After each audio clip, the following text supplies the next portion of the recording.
Je suis directeur des achats de Pierre et Vacances, j'ai un rôle aussi dans les partenariats stratégiques. Donc, je suis vice-président de l'ADRA. Donc, chaque mois, nous étudions 2 ou 3 sujets. Premier grand sujet, c'est la digitalisation. Comment est-ce que la digitalisation change les méthodes et change la façon d'aborder les achats. Deuxième grand sujet, c'est les compétences, les ressources humaines. Qu'est-ce qu'on demande à un directeur achat? Le troisième grand sujet, c'est comment est-ce que les achats doivent se saisir de sujets comme l'innovation.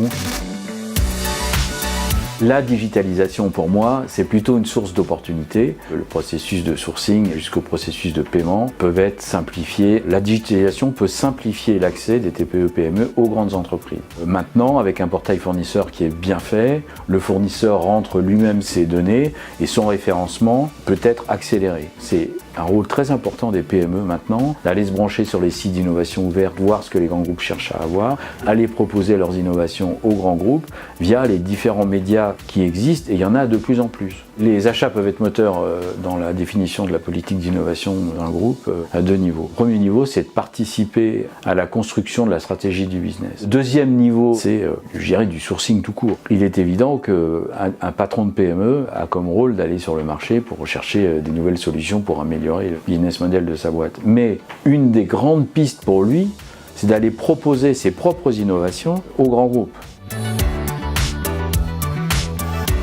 La question du paiement fournisseur, c'est une question centrale. Ça passe quand même par une volonté de l'entreprise de payer ses fournisseurs à temps. Il faut déjà décider de le faire. De bonnes connaissances de sa base fournisseur. Il y a des fournisseurs fragiles, et donc ces gens-là, il faut les payer vite. Il y a des fournisseurs qui peuvent attendre.